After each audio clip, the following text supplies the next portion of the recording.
नमस्कार दोस्तों, स्वागत है हमारे यूट्यूब चैनल समृद्धि में। दोस्तों, जब कार्तिक मास प्रारंभ होता है तो हर लोग में एक नए ऊर्जा का संचार भी होता है। कहा जाता है कि मौसम बदलते हैं और दीवार त्योहारों की बरसात होती है, इसलिए लोग काफ़ी खुश रहते हैं और धूमधाम से अपने हर त्यौहार को मनाना भी चाहते हैं। ऐसे में जब दिवाली का त्यौहार आता है तो हमें जानते हैं कि इस समय आर्थिक स्थिति से सभी लोग जूझते रहते हैं, तो कहीं से कोई कमी नहीं करना चाहिए और ना ही कोई गलती करना चाहिए कि जिससे पूरे साल आदमी को उस चीज़ का भुगतान करना पड़े। तो दिवाली का त्यौहार, जैसा कि आप लोग जानते हैं, 5 दिनों का होता है। धनतेरस से लेकर भैया दूज तक का ये 5 दिनों का त्यौहार होता है।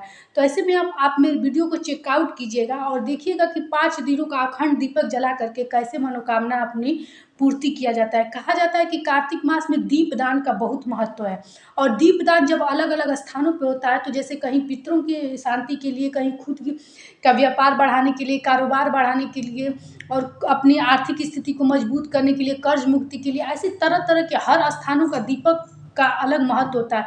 खुले में, नदी सरोवर पे, छत पे, ब्रह्म स्थान में, देव वृक्ष के पास, देवालय में, ऐसे हर जगहों का दीपक का अलग महत्व होता है। ऐसे में यदि आप लोग 5 दिनों का अखंड दीपक जलाते हैं, धनतेरस से लेकर भाई दूज तक, तो आप लोग वो वीडियो जरूर देखिएगा, निश्चित रूप से आपकी मनोकामना पूरी होगी।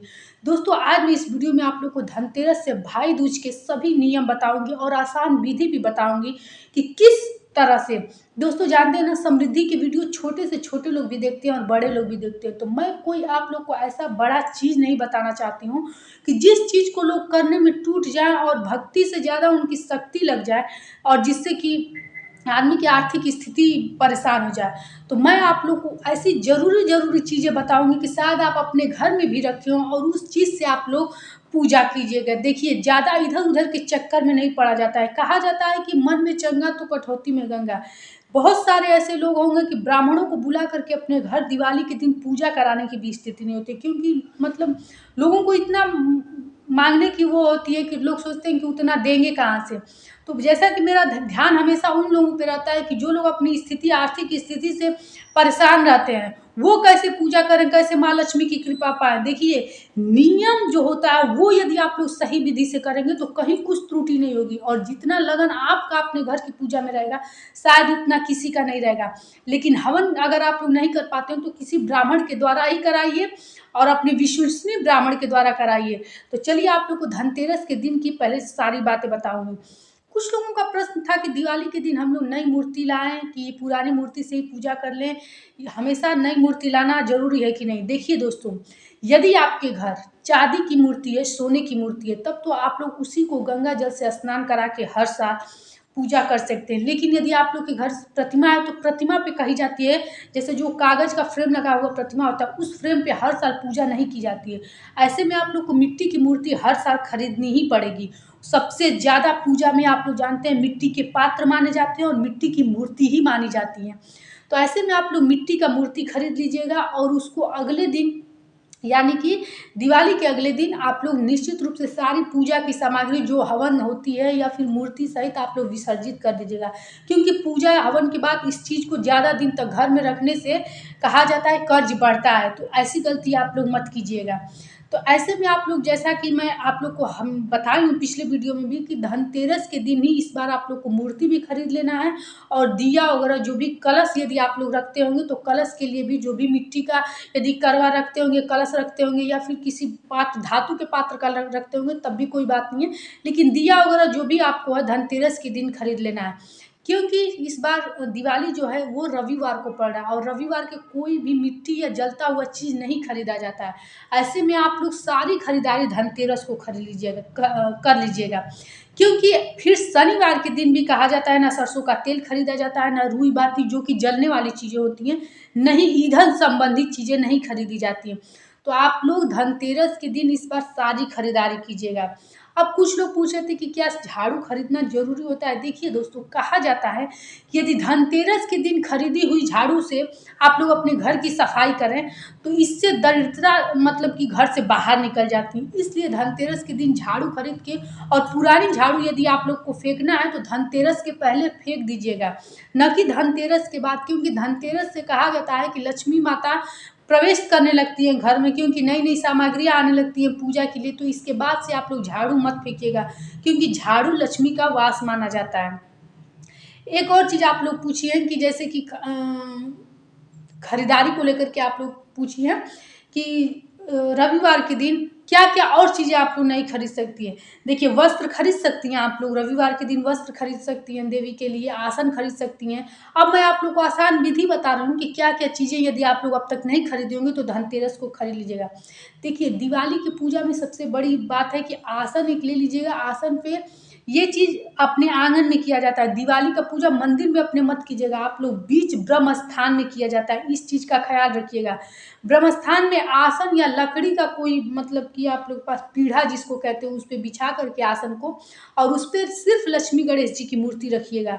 इसके बाद से वहाँ एक कलश बनाया जाता है, आम के पल्लों को डाल के जो कलश बनाया जाता है वो कलश बनाइएगा। मिट्टी का बर्तन सबसे शुद्ध होता है यदि कलश बनाइएगा, तो नहीं है तो धातु के पात्र से भी बना सकते हैं। और 21 दीपक कम से कम घी के दिए का जलाना चाहिए तुलसी लक्ष्मी पूजा में। ऐसे में आप लोग माला खरीद लीजिएगा, फूल खरीद लीजिएगा चढ़ाने के लिए, रोरी ले लीजिएगा, अक्षत ले लीजिएगा। और हर दीपक को अक्षत का आसन दिया जाता है। भूल कर भी कभी दीपक ऐसे मत रखिएगा, नहीं तो कर्ज का इतना पिटारा बढ़ जाएगा कि फिर समाप्ति नहीं होगी।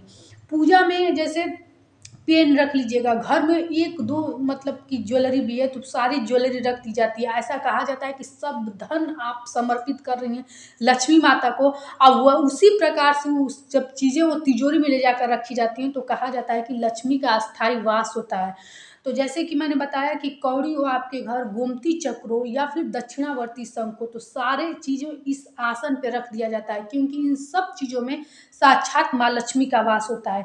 इसके बाद से आप एक लोटे में जल रख करके आह्वान करेंगी, मतलब कि स्नान कराएंगी, और स्वयं संकल्प लेंगी कि आपका पूजा निर्विघ्न पूरा हो। संकल्प कैसे लिया जाता है, अक्षत लेंगी, पुष्प लेंगी, एक का सिक्का लेकर के हाथ में इसमें पैती पहना जाता है। पैती आम के पल्लों को मैं आप लोग को किसी दिन बना करके बताऊंगी, और उसमें छिद्र करके अंगूठी टाइप में ऐसे करके पहना जाता है। और तब संकल्प लेकर के न अपना स्थान, गोत्र और अपना स्थान, अपना जहाँ रहती है वहाँ का नाम और गोत्र बोल करके वो चीज़ छोड़ दी जाती है। इसके बाद से स्नान करा करके और उनको रोरी चंदन से टीका लगाइएगा। जो भी आपके पास सामग्री हो, भोग प्रसाद के लिए फल हो, सब कुछ उनको अर्पित कीजिएगा। और जब सब कुछ चढ़ा लीजिएगा, कनक धारा स्रोत का पाठ पढ़ लीजिए, लक्ष्मी श्री सूक्तम का पाठ पढ़ लीजिए, विष्णु सहस्त्र नाम का हो तो पाठ पढ़ लीजिए, क्योंकि उस दिन जो भी पूजा होता है कहा जाता है बड़े बड़े जो पंडित पुजारी रहते हैं उस दिन रात्र में ही सिद्धि प्राप्त करते हैं। तो उस दिन की पूजा एक खुद सिद्धि होती है। तो आप लोग पूरे विधि विधान से पूजा करके आरती, लक्ष्मी माता की आरती कीजिएगा, और इस आरती को पूरे घर में यानी गौशाला वगैरह सब जगह घुमा करके तब यहाँ से दीपक उठा करके अपने घर को सजाया जाता है।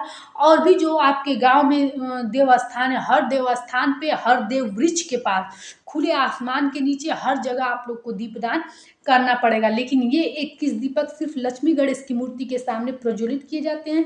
पूरे अच्छे से सजा के इस पे आप लोग को दीपक रखना है, इससे घर में लक्ष्मी का अस्थायी वास होगा। दीपावली पूजा से संबंधित कोई भी प्रकार की आपकी क्वेश्चंस हो तो बेझिझक आप लोग कमेंट बॉक्स में लिख करके पूछिएगा। आप लोग के लिए समृद्धि हमेशा तैयार रहती है, क्योंकि जो दिवाली का त्यौहार होता है लोगों में एक अजीब सी हलचल रहती है। सोचते हैं लोग कि कहीं से कुछ गलती ना हो, कारोबार वगैरह हो आप लोग का तो वहाँ भी दीपक जलाइएगा, दीपक के नीचे अक्षत दे दीजिएगा, अक्षत के पास एक का सिक्का जरूर रखिएगा। और ये एक का सिक्का आप लोग अपने तिजोरी में, अपने कारोबार की तिजोरी में, अपने ऑफिस की तिजोरी में, जहाँ भी आप लोग का मेन पैसा रखा जाता हो, ये सिक्का रखिएगा। निश्चित रूप से आपका भाग्य परिवर्तन होगा और आपके घर लक्ष्मी का वास होगा। कोई भी परेशानी हो तो आपको कमेंट बॉक्स में लिख करके पूछिए। वीडियो अच्छी लगी हो दोस्तों तो शुद्ध सात्विक जानकारी आप लोग को समृद्धि देती है, जरूर एक लाइक कीजिए, क्योंकि आपके लाइक से हमें बहुत प्रेरणा मिलता है। और सब्सक्राइब भी कीजिए ताकि किसी भी वीडियो के आगे और छठ पूजा के, दिवाली के, नरक चतुर्दशी के सभी के नोटिफिकेशन आपके पास मिलते रहेंगे। फिर मिलेंगे। जय श्री राम।